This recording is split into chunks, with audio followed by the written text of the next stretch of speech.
Rain drips from the sky like someone crying from above. A young woman's knees press into wet grass, her body bent forward over a gravestone. She doesn't move. She barely breathes. Her name is Keisha Davids, and at this moment, she's forgotten how to exist in a world where her brother isn't in it anymore. The stone reads, Aiden Davids, Bidovidson, 23 years old. Keisha's fingers trace the letters like she's memorizing them for a life she hasn't lived yet. Her other hand clutches a white rose so hard the stem snaps. She doesn't notice. In her black dress, the same one she wore to work yesterday at the diner, just swapped her apron for grief. She looks smaller than she should. Smaller than someone should be allowed to feel. Hi viewers, kindly tell us where you're watching from and what time it is. The cemetery sits quiet except for the sound of water hitting concrete. Rosemont Cemetery, the place where people come when they run out of places to go. Gray clouds hang so low they almost touch the headstones. Everything here feels like it's drowning. Behind Keisha, a black car idles near the wrought iron fence. The engine cuts. A door opens. Someone steps out. Not slow, not respectful, certain. The footsteps are heavy on the gravel path. They don't pause. They don't ask permission. They just come. Keisha hears him before she sees him. Her body goes rigid. She knows the sound of shoes that cost more than she makes in a week. She knows the weight of a presence that makes even the rain nervous. She turns.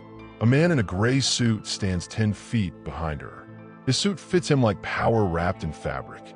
His skin is dark and sharp. His edges clean like someone carved him from stone. Around his neck, a tattoo crawls up to his jaw. Intricate lines that tell stories she isn't supposed to hear.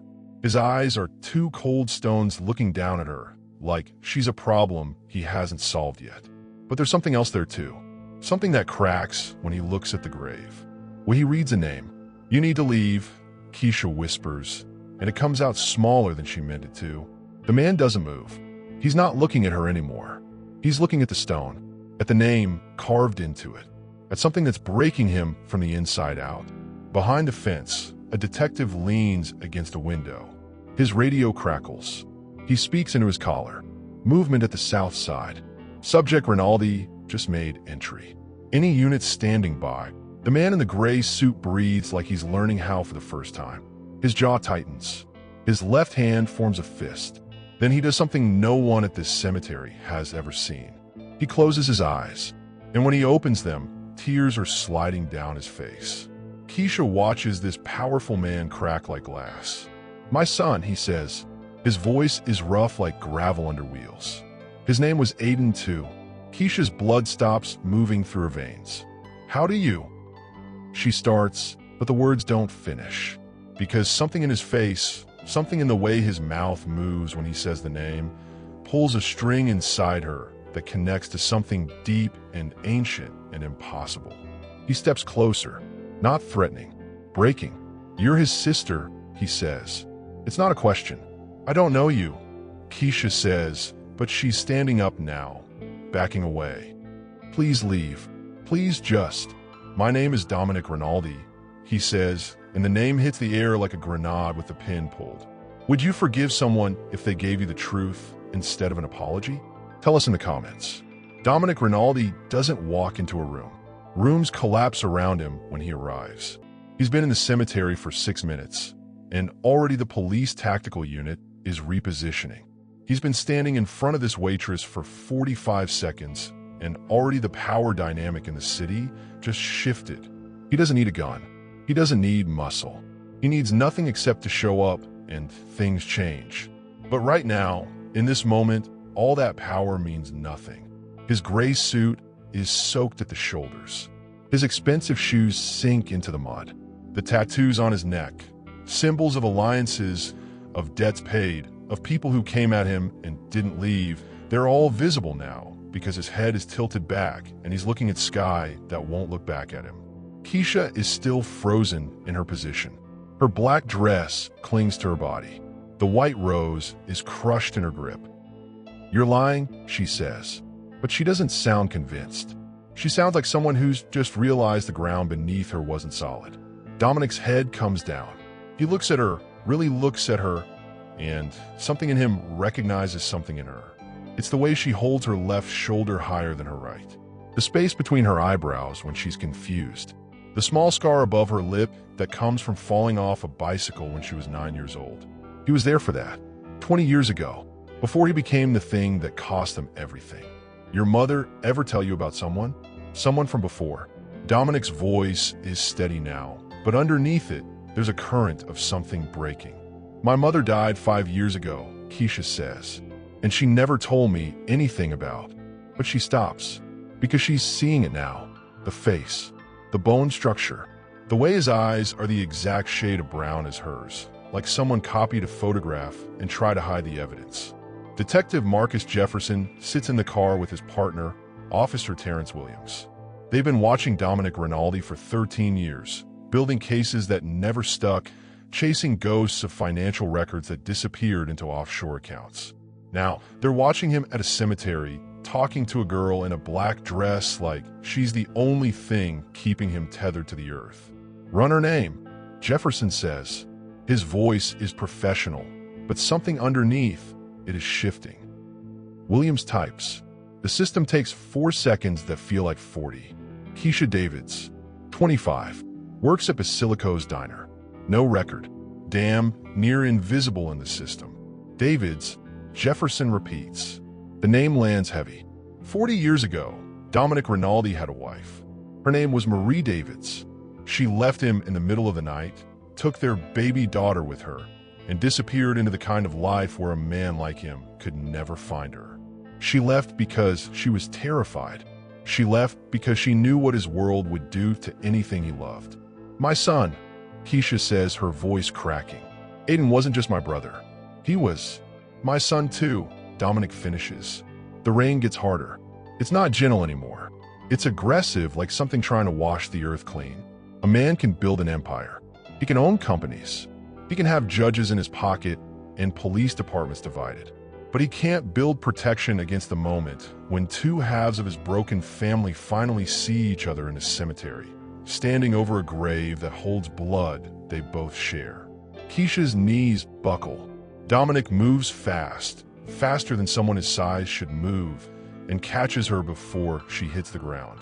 His hands are large, scarred, stained with things no amount of soap can clean.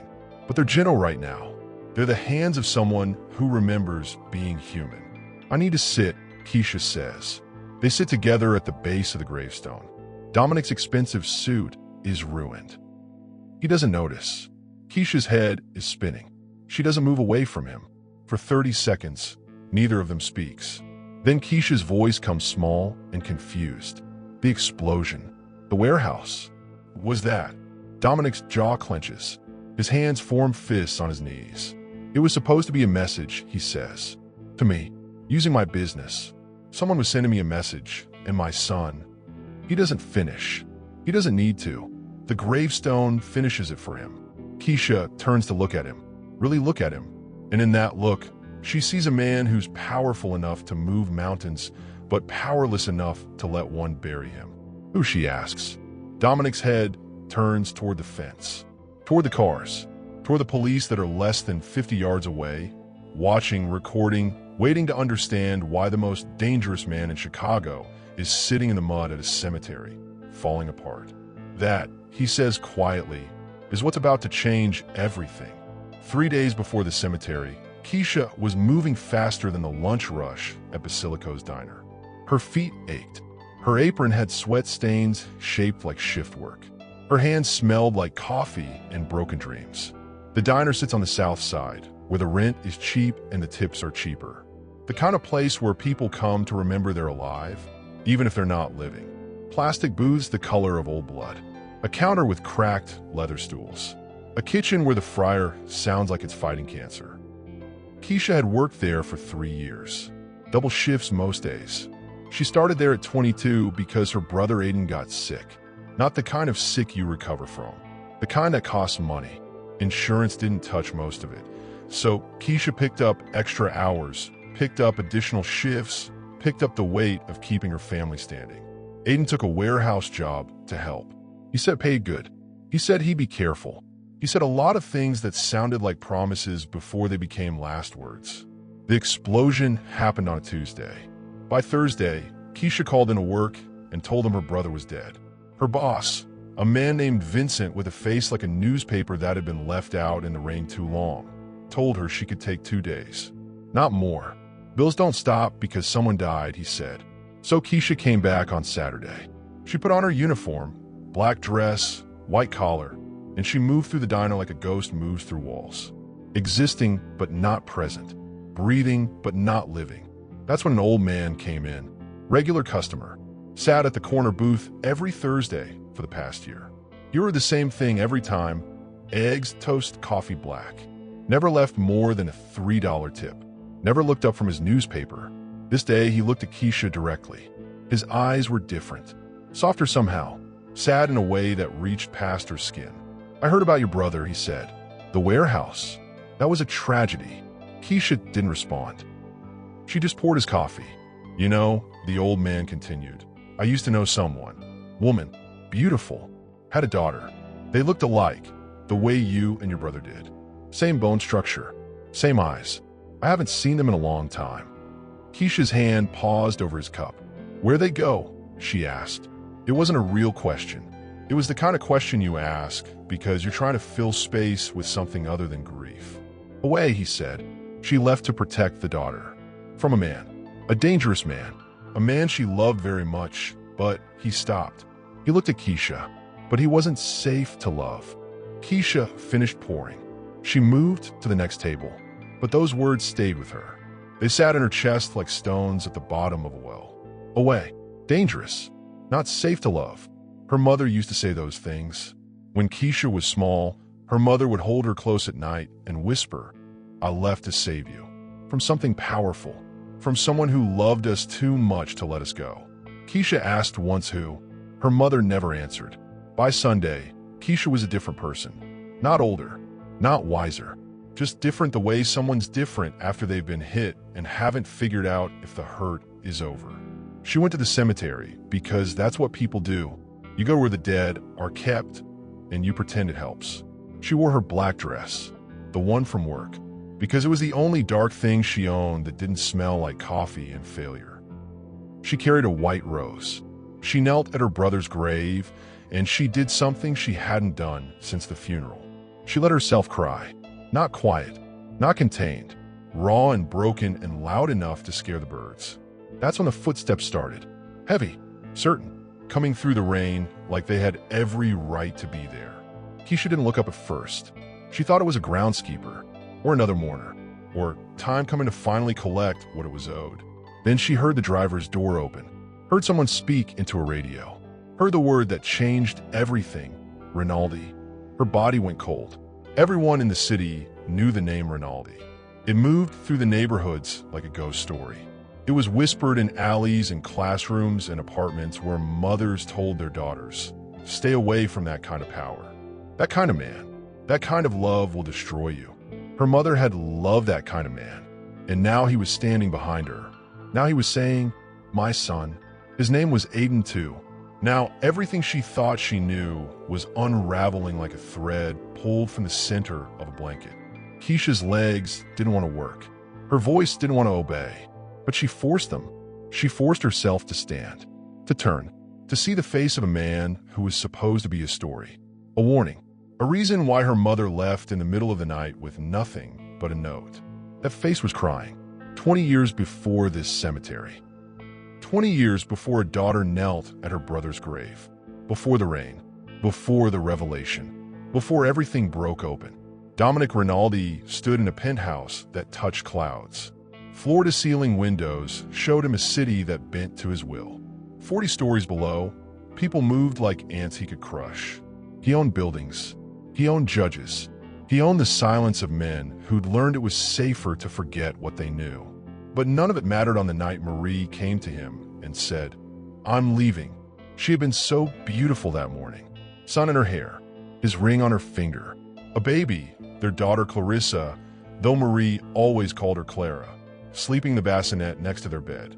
You can't leave, he'd said. It wasn't a question. It wasn't even a threat. It was a statement of fact. Women didn't leave him. Wise especially didn't leave him. In his world, leaving ended badly for everyone involved. Marie had packed a suitcase that night. Not much.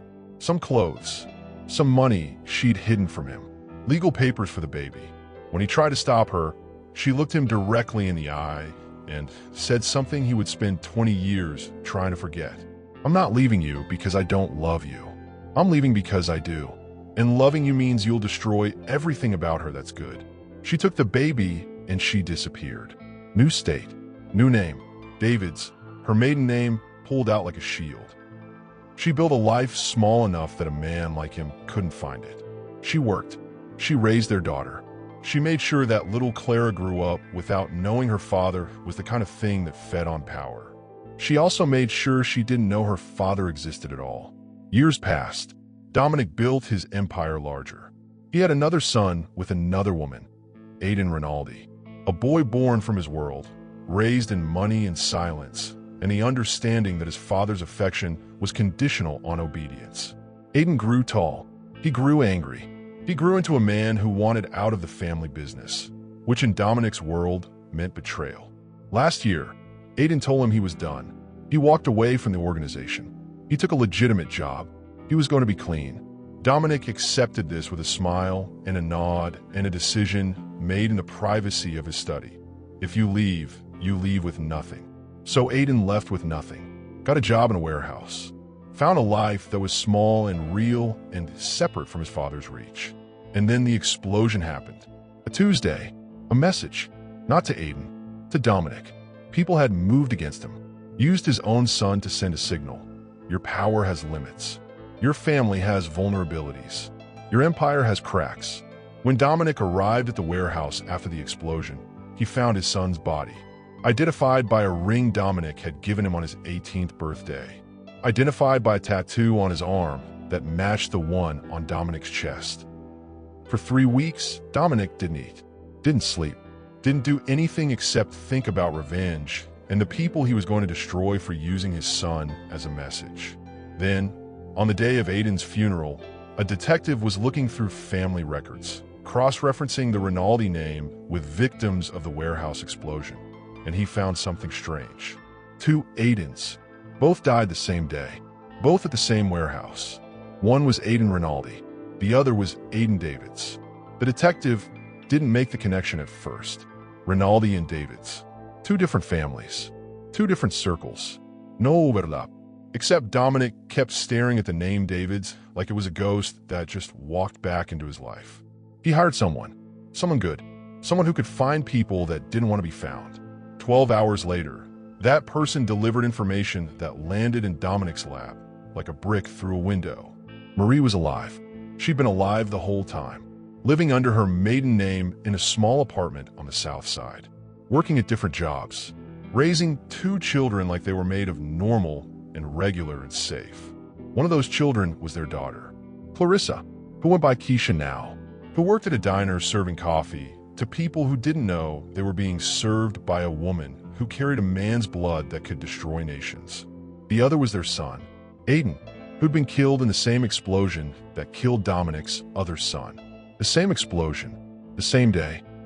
2 brothers, one grave now, one headstone with 2 names carved into 2 different sides of the stone because the funeral home wasn't sure which family to prioritize. When Dominic learned this, something in him stopped working. Not his heart, that kept going, but the part of him that understood the world, the part that believed he controlled things, the part that thought power meant protection. That part broke. He sat in his office for 3 days, didn't move, didn't speak. His men thought he was planning something devastating. They were wrong. He was mourning. He was mourning the daughter he'd never met. He was mourning the son he'd rejected. He was mourning the life his son had built to get away from him, the same life that had gotten him killed. And he was preparing for the moment when he would walk into a cemetery and see the face of his daughter for the first time, kneeling in the rain, mourning a brother she didn't know she shared with him. That moment was coming. The rain stops. That's the first thing Keisha notices. Not gradually, all at once like someone flipped a switch. Dominic is still talking. His words are moving fast now, The way words move when a dam is broken and there's too much pressure to hold it back anymore. Your brother Aiden, he's saying. He worked at the warehouse on 5th and Morgan, the one that exploded. Keisha nods. She already knows this. She lived through this. She identifies with this the way a survivor identifies with the disaster that almost took them. He wasn't supposed to die there, Dominic says. His hands are shaking. He was supposed to be somewhere else that day. He called me, left a message, said he wanted to talk, said there were things we needed to settle between us because he was moving on, building something real. Keisha's breath catches. She remembers that morning. Aiden said something similar to her. Said he was done with the family business, even though their family didn't have a family business. She remembers thinking it was a weird thing to say about leaving for work. But he never made the call you were talking about, Keisha whispers. He just wanted to work. He did make it, Dominic says, and now his voice cracks like old leather.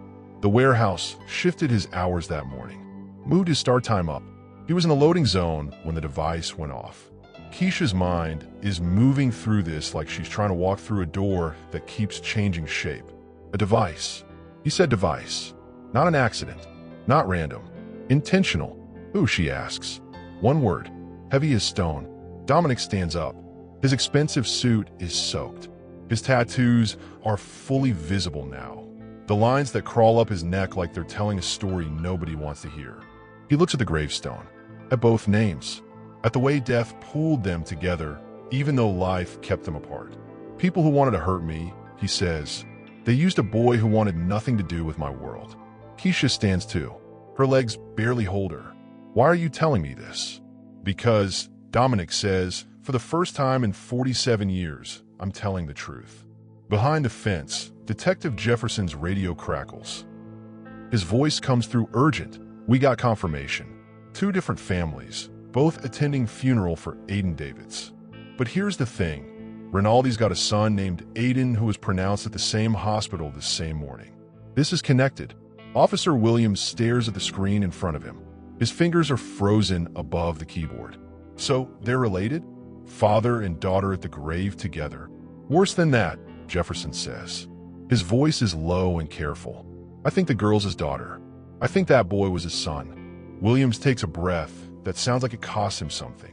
Then he knows. He knows who did this.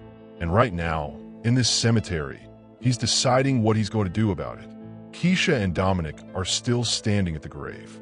The rain has stopped, but everything else is moving faster now. I'm going to go to the district attorney, Dominic says. I'm going to tell them everything. Every deal, every payoff, every person I've paid to look away, every judge, every police officer, every politician. Keisha's face shifts. Her eyes go wide. You're going to confess. I'm going to take apart everything I built, he says, because it was built on the kind of silence that got your brother killed. He reaches into his jacket. Keisha flinches, but he's not pulling out a weapon. He's pulling out a phone. He's dialing a number he's had for 20 years but never planned to use. The call connects. This is Dominic Rinaldi, he says. I want to meet with the district attorney tonight, and I'm bringing evidence that's going to burn this entire city to the ground. Tell him it's about the warehouse explosion. Tell him it's about who paid for it. He hangs up. Keisha is looking at him like he's becoming a stranger in real time. Like the man in the gray suit is transforming into something else. Something without armor. Something without walls. What are you doing? She asks. Saving you the way I never saved your mother, he says. And for the first time since she arrived at the cemetery, Keisha understands that her brother didn't just die in an explosion. He died so that his father would finally stop running. He died so that everything would change. He died so that his sister could stand in a cemetery in the rain and discover that the man kneeling in front of her wasn't a monster. He was a father. What will happen when a man willing to burn everything for the truth walks into a room with people who've built careers on lies? Leave your thoughts in the comments and keep watching, because what happens next will change everything.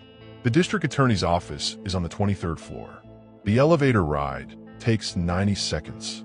It feels like 90 years. Dominic stands alone in the chrome box, rising through the building. No guards, no lawyers. No one to shield him from what's about to happen. He's brought 3 folders. Inside those folders is everything. Bank statements, ledgers, names written in ink that's about to become evidence.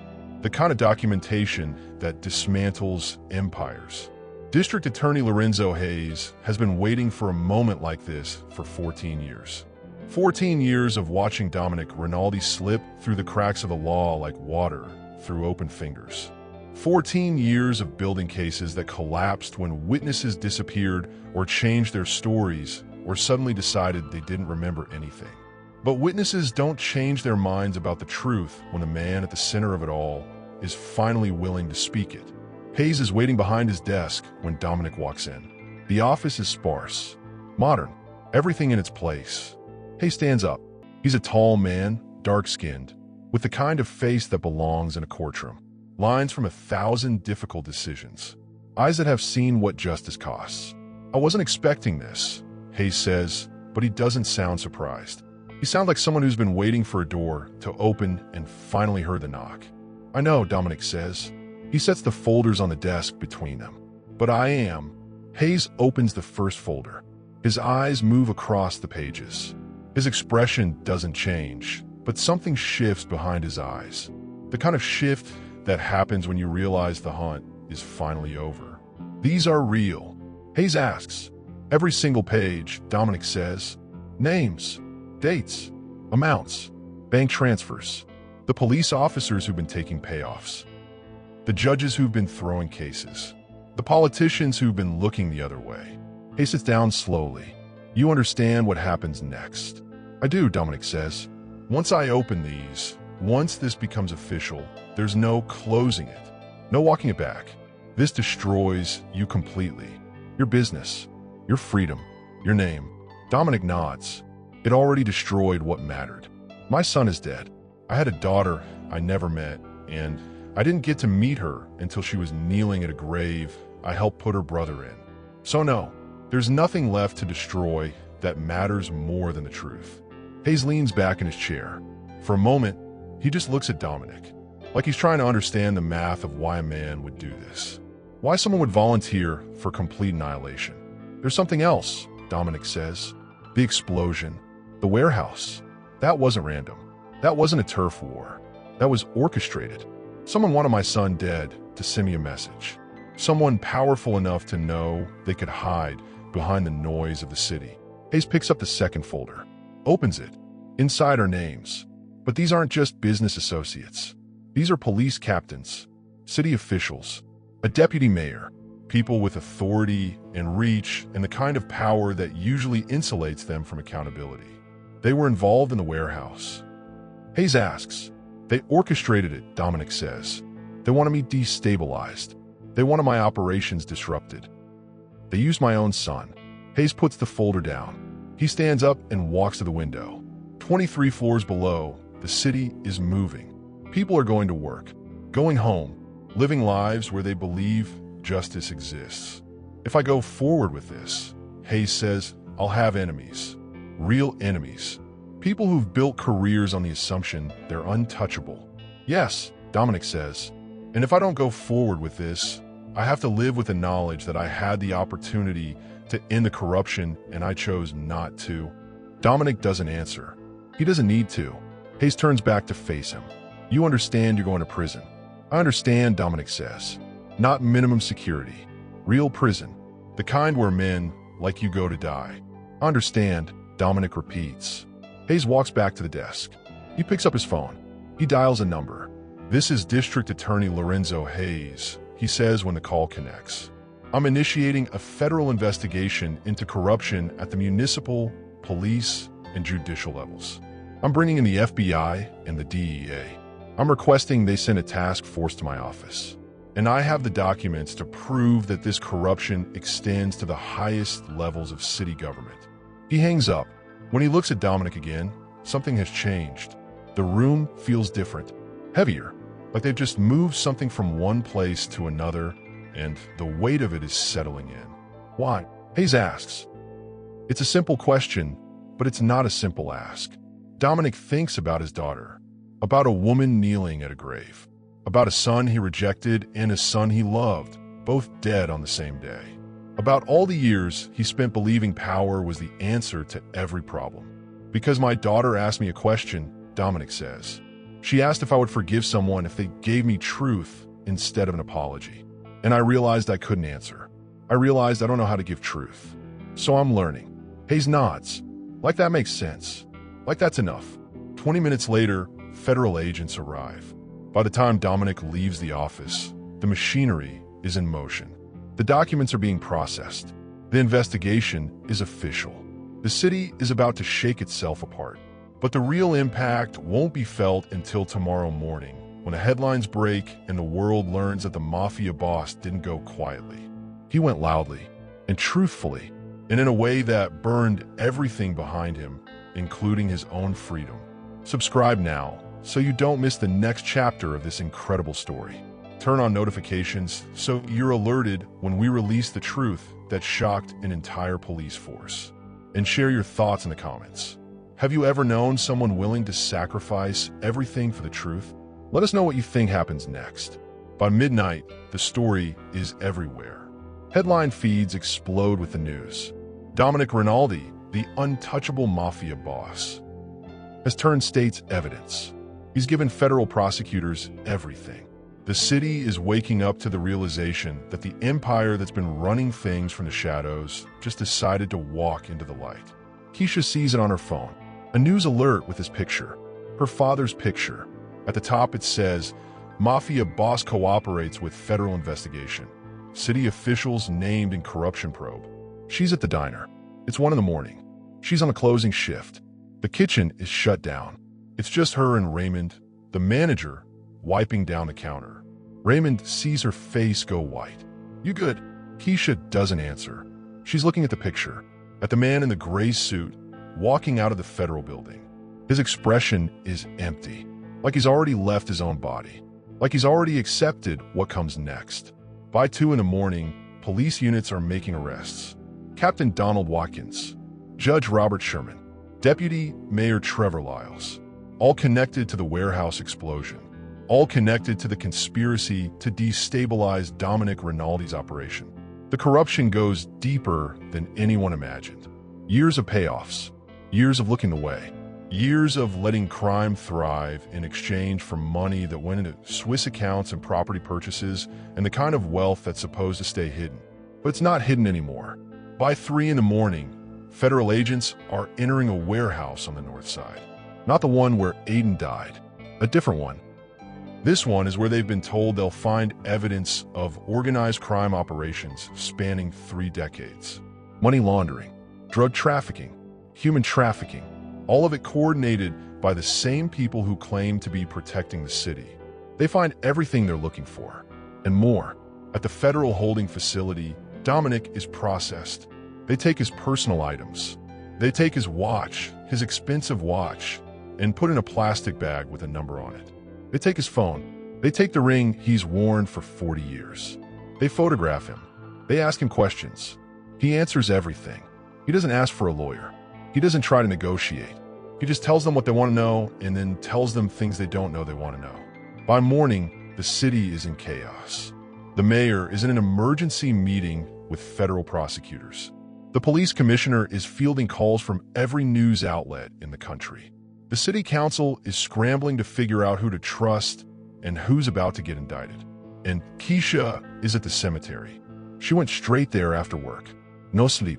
Just drove to Rosemont and found her way to the grave in the growing light of dawn. She's not alone. Someone is already there.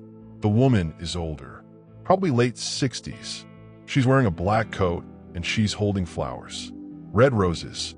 She's kneeling at the gravestone just the way Keisha was kneeling 3 days ago.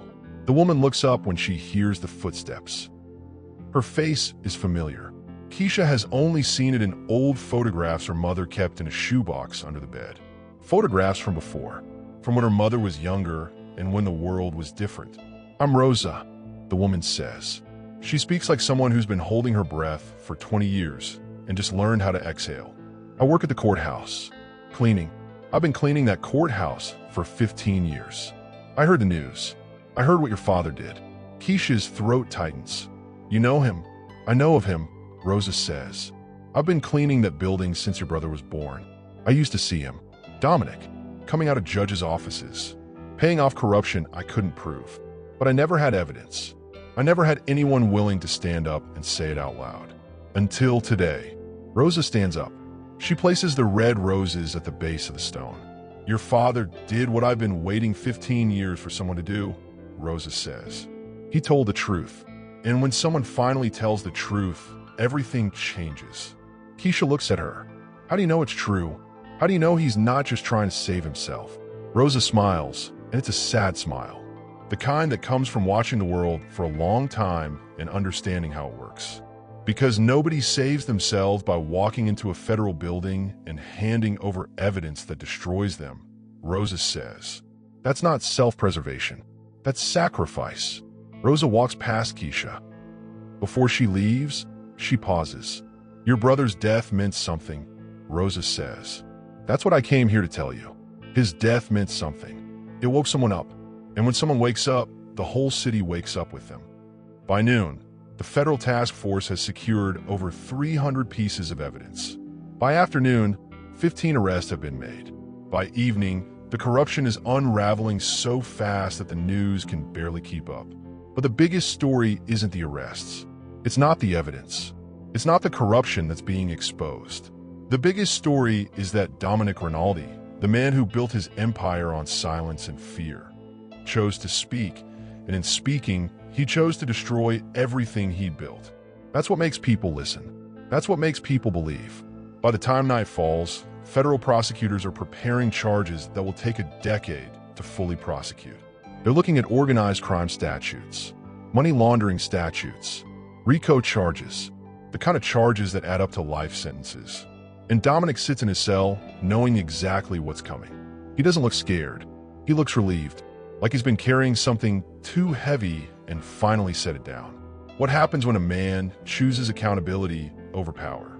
When he chooses truth over survival? Tell us in the comments what you think drives someone to make that choice. Subscribe and turn on notifications so you don't miss the final chapters of this story that will change how you understand justice itself. 3 weeks pass. 3 weeks of testimony. 3 weeks of the federal investigation spiraling outward like a stone dropped in water. 3 weeks of watching a city realize how compromised it had become. The police department undergoes a complete restructure. Captain Watkins is arrested. 12 officers are suspended pending investigation. The district attorney's office, the one that was supposed to prosecute crime, is revealed to have been complicit in covering it up. Judge Sherman is arrested at his home. His wife leaves him. His children stop taking his calls. Everything he built crumbles in the space of 3 weeks. Deputy Mayor Lyles attempts to flee. He's arrested at the airport trying to board a flight to a country without an extradition treaty. He's brought back in handcuffs while cameras flash. The mayor, who claims he didn't know about the corruption, resigns anyway. Sometimes the appearance of corruption is enough to end a career, even if the corruption itself can't be proven. But the heart of it all is still Dominic. He's been held in federal custody. No possibility of bail. He's a flight risk and a security risk and a threat to the investigation. So he stays in a cell that's 8 feet by 10 feet, and he stays there knowing he's probably going to die there. Keisha has visited him twice, both times through thick glass with a phone between them. The first time, she didn't know what to say. She just sat there and cried. The second time, she told him about her work, about the diner, about the regulars who'd started asking about him, wondering what made him do it. Dominic listened. He didn't speak much. He just listened to his daughter's voice and let it fill the spaces inside him that had been empty for so long. Now, 3 weeks in, Keisha is back at the cemetery. Not alone this time. She's brought someone with her. It's a woman in her 50s. Sharp features, strong presence. The kind of woman who's lived through things and survived them. Her name is Diane, and she runs a foundation for families of incarcerated individuals. Your father called me, Diane says. They're standing at the gravestone. From a holding facility. He asked me to help you set up a fund for children who've lost family to crime. Any kind of crime. Gang violence. Police violence. Crime committed by family members. Keisha looks at her. Why would he do that? Because Diane says he's trying to do what redemption looks like. Not just confessing, not just going to prison, but trying to leave something good behind. Diane hands Keisha a piece of paper. It's a legal document. On it is a list of accounts. Dominic's legitimate businesses, his real estate holdings, his investments that were actually legal. All of it is being liquidated. All of the proceeds are going into a fund, the Aiden Davids Memorial Foundation. He wanted to name it after your brother, Diane says. The brother he had with your mother. The one who died trying to escape him. The one who's the reason all of this is happening now. Keisha reads through the document. The numbers are staggering. Millions of dollars. Enough to do serious work. Enough to change lives. I don't deserve this, Keisha whispers. No, Diane says, but your brother did. And your father's using the only currency he has left to honor that debt. That evening, the foundation is officially announced. The news carries it. Mafia boss liquidates assets to create foundation honoring slain brother. The framing is complicated. Journalists debate whether this is redemption or manipulation, whether Dominic's trying to buy forgiveness or whether he's genuinely trying to change the trajectory of his actions. But Keisha doesn't care about the framing. She cares about the fact that her brother's name is going to be attached to something that helps people instead of hurts them. She cares about the fact that, in the end, Aiden's death is going to save lives. The Foundation's first initiative is to provide legal representation for families who've been victimized by police corruption. Second is housing for families of incarcerated individuals. Third is job training for people trying to leave the criminal justice system behind. All of it funded by a man sitting in a cell who's never going to leave that cell again. All of it moving forward because he decided to tell the truth. By the end of the week, the first families are being accepted into the program. By the end of the month, 50 families have been helped. By the end of the year, that number will be in the hundreds. But the real victory isn't measured in numbers. It's measured in what Keisha discovers about herself. She's stronger than she knew. She's more capable than she believed. She's the daughter of both of her parents. The mother who was brave enough to leave, and the father who was finally brave enough to stay and face what he'd done. She's standing at the intersection of two different worlds, and she's choosing to build a third one. A world where truth matters, where justice means more than power, where redemption is possible if you're willing to pay the price for it. And her brother, both her brothers, their death becomes the foundation for something alive. Is there anyone in your life who's made a choice like this? Someone who's sacrificed everything for the truth? Tell us your story in the comments. We want to hear from you. Subscribe to our channel so you don't miss the final chapter of this story that will reveal the final twist that changes everything you thought you knew. Turn on notifications and share this with someone who needs to hear about what real redemption looks like. 9 months later, the trial begins. The courtroom is packed. Every seat is taken. People are standing in the back. News cameras are positioned outside like vultures waiting for scraps. This is the biggest trial the city has seen in decades. This is the moment when the legal system will have to decide how to handle a man who's guilty of everything he's being charged with, but who's also the only reason any of this is being prosecuted at all. Dominic sits at the defense table in an orange jumpsuit. He's lost weight. Prison food and prison stress will do that to a person. His tattoos are faded under the fluorescent lights. He looks smaller than he looked in the cemetery, like the world has been slowly taking pieces of him. The prosecution calls witness after witness. Business associates who testify about money laundering. Former employees who testify about intimidation and threats. Police officers who testify about bribes they received. The evidence is overwhelming, but Dominic doesn't fight it. He pleads guilty to every count. Money laundering, organized crime, conspiracy, extortion. When the judge asks if he understands the charges, he says yes. When the judge asks if he's entering a guilty plea, he says yes. The trial lasts 3 weeks. The verdict is delivered on a Thursday. Guilty on all counts. The sentencing hearing happens the following Monday. The judge, a woman named Margaret Okafor who was untouched by the corruption because she was new to the bench when it all happened, asks if Dominic has anything to say before sentencing. He stands up. He looks directly at the judge. Then he turns and looks at the families of his victims in the courtroom. Then he looks at Keisha, sitting in the front row. "I'm guilty," he says. His voice is steady. "I'm guilty of the crimes I've been charged with. I'm guilty of crimes I haven't been charged with. I'm guilty of 100 more crimes that never made it to court because I paid enough money to make them disappear." He pauses. The courtroom is silent. "I built an empire on the suffering of other people," he continues. "I used fear as currency. I used violence as language. I used my power to destroy the lives of people who got in my way. I did all of that knowing it was wrong. And I did it anyway because I believed I was untouchable." Dominic looks at Keisha again. "I had a son," he says. "A son I rejected because he wanted to leave my world.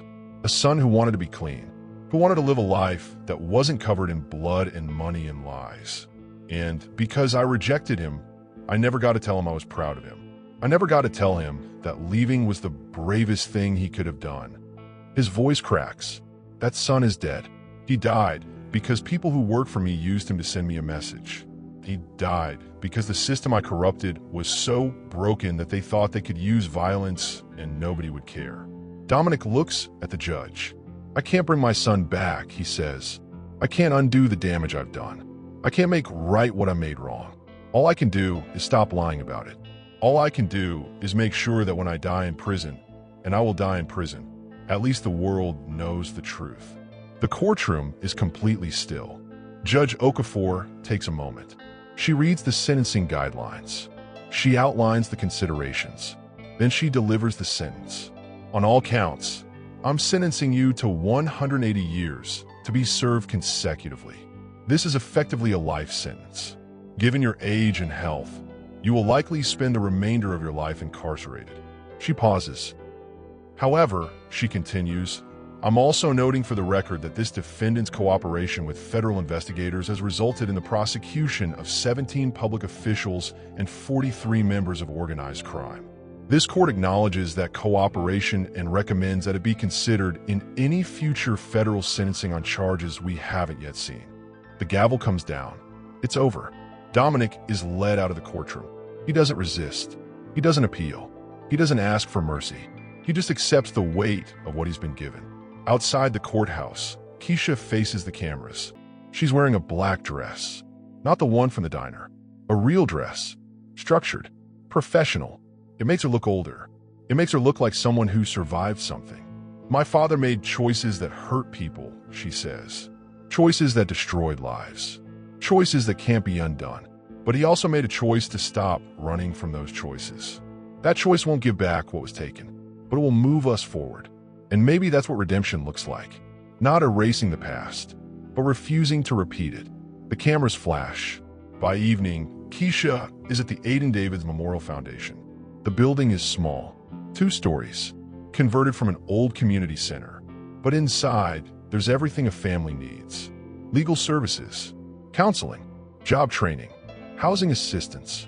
50 families are being served. By next year, it will be 200. The foundation is named after a boy who wanted nothing to do with his father's world. Now his name is synonymous with redemption. Now his death has meaning. Now his life, short as it was, has consequences that reach beyond the grave and touch living people. That's the real victory. Not the imprisonment, not the confession, but the fact that from all that pain, something beautiful is growing. If you've ever had to rebuild yourself after betrayal, if you've ever had to forgive someone who didn't deserve it, if you've ever discovered that redemption was possible even when it seemed impossible, share your story in the comments. This is the message we want to amplify. This is the narrative we want to celebrate. Subscribe to our channel and turn on notifications because the final chapter of this story is about to be revealed, and it contains a twist that changes everything. Share this video with someone who needs to remember that people can change. People can choose better. People can choose truth. That person might be struggling. That person might need to see this story. Be the one who helps them see it. 18 months after sentencing. 18 months after Dominic Rinaldi walked into a prison cell knowing he'd probably die there. Keisha is in her office at the foundation. It's a small space, just a desk and 2 chairs and a window that looks out onto the street where she used to work at the diner. The diner is still there, still serving coffee, still doing business like nothing changed. But everything changed. There's a letter on her desk. It arrived this morning. The envelope is thin. Prison mail is always thin. It's been opened and inspected by guards. Everything has been checked for contraband. Inside is a handwritten note. Her father's handwriting. She'd never seen it before, but somehow she recognizes it immediately. The way he forms his letters is sharp and precise, just like he is. The letter reads, "Keisha, I don't know if you want to hear from me. I understand if you don't, but I need to tell you something. I've been in this cell for 18 months now. I sleep on a concrete bunk. I eat food that tastes like nothing. I work a job in the prison laundry for $8 a week. And I'm more at peace than I've ever been in my life." That's not poetic. That's not me trying to make this sound beautiful. That's just the truth. I spent 47 years building an empire on lies. And in 18 months of telling the truth, I've built something real. Not an empire, a legacy. Your brother's name means something now. It means hope. It means there are families being helped because he died. Because you chose to take his death and transform it into something that saves people instead of hurts them. I watch the news here. Guards print out articles about the foundation. I've read about every family you've helped. And I'm proud of you. I'm proud of the woman you are. I'm proud that you're my daughter, even if I wasn't the father you needed me to be. I'm sorry. I'm sorry for every year you didn't know me. I'm sorry for every way my choices affected your life. I'm sorry I wasn't brave enough to tell the truth until it was almost too late. But I'm also grateful. Grateful that I got to see you. Grateful that I got to understand what I did wrong. Grateful that I got to make one choice in my life that was actually right. I won't be getting out of here. I'll die in this cell. That's the price of what I did, and I'm willing to pay it. I hope someday you can forgive me. Not for my sake, for yours. Because carrying anger is like drinking poison and expecting the other person to die. I learned that too late, but I learned it. Tell the families we're helping that their suffering wasn't wasted. Tell them that from pain, something beautiful can grow. That's what I'm learning every day in this cell. Your father, Dominic. Keisha reads the letter 3 times. By the 3rd time, tears are running down her face. She sits with it for a long time. She doesn't respond. Not yet. Maybe she never will. But the letter sits on her desk, and when families come in asking if the work they do matters, she'll think about that letter. She'll know that it does. That evening, Keisha goes to the cemetery. It's become a ritual. She goes every Thursday. She brings flowers. She sits at the grave, and she talks to her brother. She tells him about the families being helped. She tells him about the foundation bearing his name. She tells him about the father she's learning to forgive. When she arrives this time, there's already someone there. It's an old woman, probably 75. She's wearing a black coat. She's kneeling at the grave, just the way Keisha did the first day. When she stands up, Keisha recognizes her from old photographs. "I'm Marie," the woman says. "I'm your mother. I came here to see if I could find peace." Keisha's breath stops. "How did you?" she starts, but Marie puts her hand up. "I saw you on the news," Marie says. "When they announced the trial. I saw your face and I knew. I came back to the city. I wasn't ready to see you, but I came back." Keisha steps toward her. They stand at the grave together. "He sent me a letter," Marie says. "Years ago, before he went to prison, before all of this. He told me about the warehouse, about the explosion, about both our sons dying on the same day. And he told me he was going to do something about it." Marie looks at Keisha. "He kept his word," Marie says. "That's all I ever wanted. For him to keep his word. To be honest. To stop lying. And he did it. In the end, he did it." They stand together at the grave. 2 women connected by the same man and the same loss. "Your brother's name means something now," Keisha says. "His death led to all of this. To the foundation. To the families being helped. To all of it." Marie nods. She places flowers at the base of the stone. Red roses. Like Rosa did that morning at dawn.